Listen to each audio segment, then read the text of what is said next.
Hello my dear friends. कैसे हैं आप लोग? मैं आशा करती हूँ आप सभी अच्छे होंगे, स्वस्थ होंगे, मस्त होंगे। जैसा कि आपको पता है, मेरे यूट्यूब चैनल एग्जाम वाला विद योगिता मुकाती, इस पर एक सीरीज चल रही है। सीरीज का नाम है निर्वाण सीरीज। इसमें जो सब्जेक्ट चल रहा है वो सब्जेक्ट है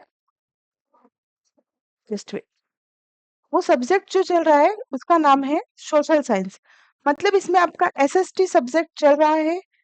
कोशिश की गई है कि एग्जाम में इससे बाहर कुछ ना जाए, तो आप इस सीरीज के साथ बने रहें।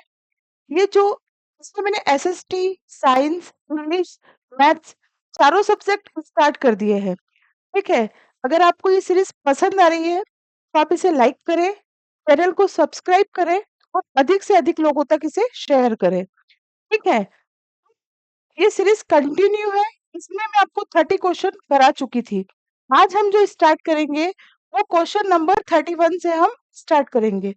देखिए, जल्दी जल्दी पढ़ा रही हूँ ताकि आपका टाइम वेस्ट ना हो। क्वेश्चन नंबर फर्स्ट है, ट्रांसपोर्ट वर housing communication and banking are examples are which sector. कौन से सेक्टर का एग्जाम्पल है? क्या? परिवहन, वेयर हाउसिंग, संचार और बैंकिंग। बैंकिंग हो गया, कम्युनिकेशन हो गया, पॉलिसी हो गया, ये सब सेवाएं हैं और सेवाएं हमेशा तृतीय क्षेत्र में आती है। तो इसका जो सही आंसर होगा वो आपका टर्शियरी सेक्टर मतलब कि तृतीय क्षेत्र होगा। Now the question number next पे आप आएंगे तो आप पाएंगे question number 32। Question number 32, in India the most literate state, मतलब आपका सबसे ज्यादा साक्षरता जो दर है वो कौन से राज्य में है? कोई डाउट नहीं है, भारत का जो सर्वाधिक साक्षर राज्य है वो राज्य आपका केरल है। ठीक है। कौन सा राज्य है? केरल। ना ही पंजाब, ना ही हरियाणा, ना ही कर्नाटका, ना ही मध्य प्रदेश। जो है वो कौन सा है? Kerala. Now next question, question number, अब आ जाते हैं हम 33 पे। 33 नंबर का क्वेश्चन इंपॉर्टेंट क्वेश्चन है, एग्जाम में पूछा जा सकता है। बेटा, मैंने बहुत मेहनत करके आप लोगों के लिए सीरीज बनाई है, समय निकाल के आप लोगों के लिए वीडियो शूट कर रही हूँ।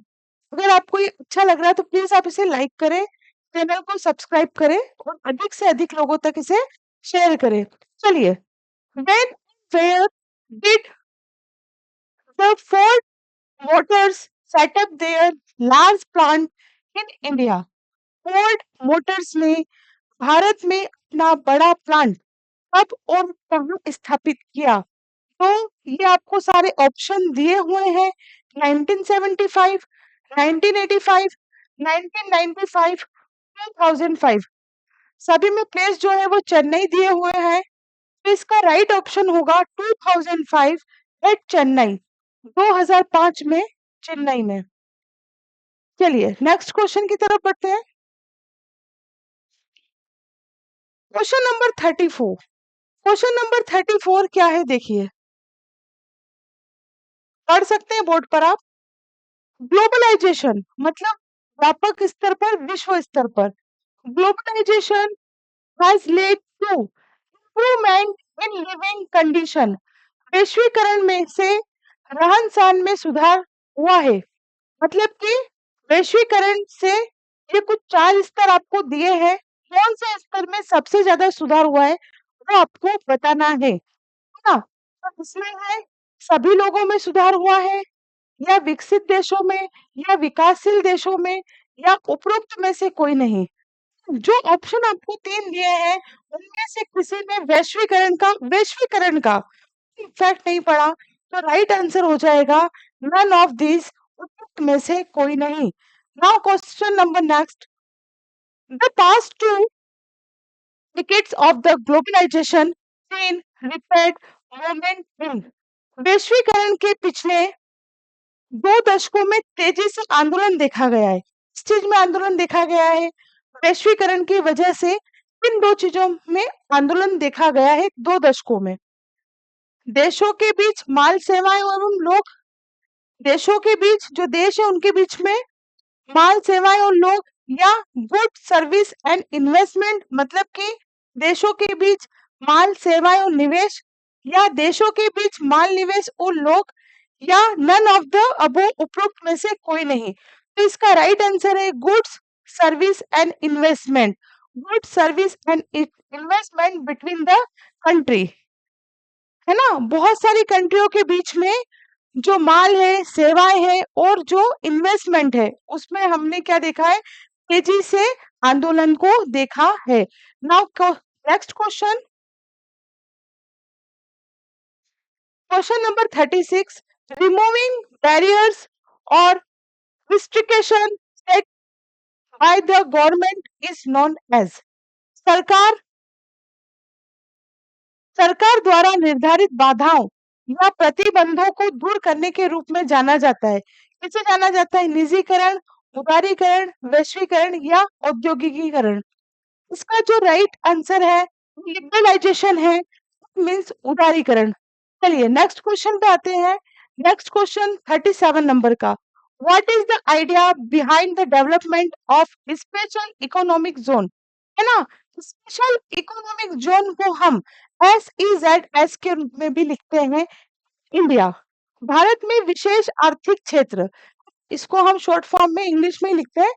के विकास के पीछे क्या विचार है? क्वेश्चन समझिएगा। विशेष आर्थिक क्षेत्र जिन्हें स्पेशलाइज कर रखा है, तो इनका विकास, हम इसको जो आर्थिक क्षेत्र है विशेष, उनमें हम क्या कर रहे हैं? विस्तार कर रहे हैं। तो उसका निम्न में से क्या कारण है? द बूस्ट इंडिया इंडस्ट्रीज, भारतीय उद्योगों को बढ़ावा देने के लिए, या फिर to solve the problem of unemployment, बेरोजगारी की समस्या को हल करने के लिए, विशेष आर्थिक क्षेत्र को क्यों बढ़ावा दे रहे हैं? टू प्रोड्यूस हैंडीक्राफ्ट, हस्त शिल्प का उत्पादन करने के लिए, या टू अट्रैक्ट फॉरेन इन्वेस्टमेंट, विदेशी निवेश आकर्षित करने के लिए। तो हम जो आर्थिक जोन बढ़ा रहे हैं, है ना, जैसे मोदी सरकार भी नए नए इन्वेस्टमेंट करवा रही है ना, जो का इकोनॉमिकल जोन है उसको बढ़ा रही है। उसका कारण क्या है? तो हम ज्यादा से ज्यादा विदेशी निवेश, है ना, जो फॉरेन लोग हैं वो हमारे ऊपर पैसा इन्वेस्ट करे, इसके इसके पीछे यही कारण है।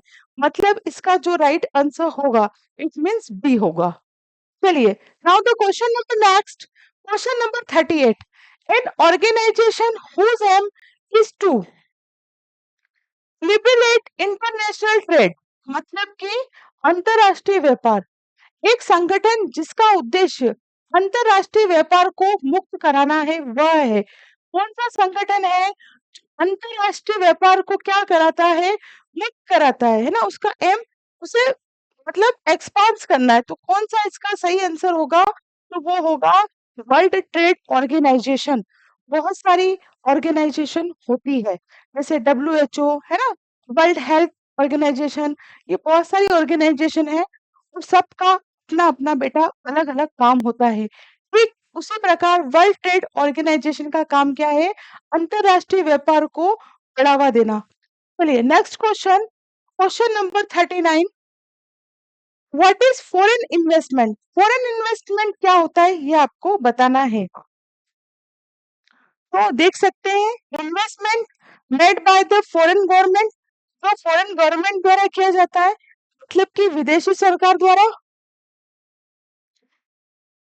Investment made by the foreign banks, विदेशी बैंकों द्वारा किया गया इन्वेस्टमेंट, या investment made by the MNCs, बहुराष्ट्रीय कंपनियों द्वारा किया गया इन्वेस्टमेंट, या investment made by the IMF and world bank, इसके द्वारा। तो इसका राइट आंसर होगा बहुराष्ट्रीय कंपनियों द्वारा किया गया जो इन्वेस्टमेंट है वो फॉरेन इन्वेस्टमेंट, विदेशी व्यापार कहलाता है। ठीक है, चलिए इस आज के वीडियो का last question, question number 40। 10 question daily करवा रही हूँ, अच्छा है आप लोगों के लिए। बहुत जल्दी अब दूसरे सब्जेक्ट्स को उठाएंगे, अपन उसको स्टार्ट करेंगे। Consumers have the against unfair trade practice and explanations, मतलब उपभोक्ता को अनुचित व्यापार प्रथा और शोषण के खिलाफ किस चीज का अधिकार है? कोई है उसके साथ किसी चीज को जो उपभोक्ता है या शोषण हो गया या उसके साथ अनुचित व्यवहार हो गया, तो निम्न में से क्या कर सकता है? तो उसे क्या करने का अधिकार है? क्या राइट टू रिजेक्ट अस्वीकार करने का अधिकार, राइट टू इन्फॉर्मेशन सूचना का अधिकार, राइट टू चूज चूज करने का अधिकार या निवारण की मांग करने का अधिकार। यार अगर हमारे साथ मान लो कुछ गलत हो गया तो हम तो यही चाहेंगे ना कि इसका सॉर्ट आउट हो जाए, ये निवारण इसका निवारण हो जाए, या फिर हम अस्वीकार करेंगे या सूचना मांगेंगे, ये नहीं होगा। इसका क्या होगा? राइट टू सीक रिट्सल मतलब कि निवारण की मांग करने का अधिकार। ठीक है, आशा करती हूँ ये क्वेश्चन आपको बहुत अच्छे से समझ में आ गए होंगे।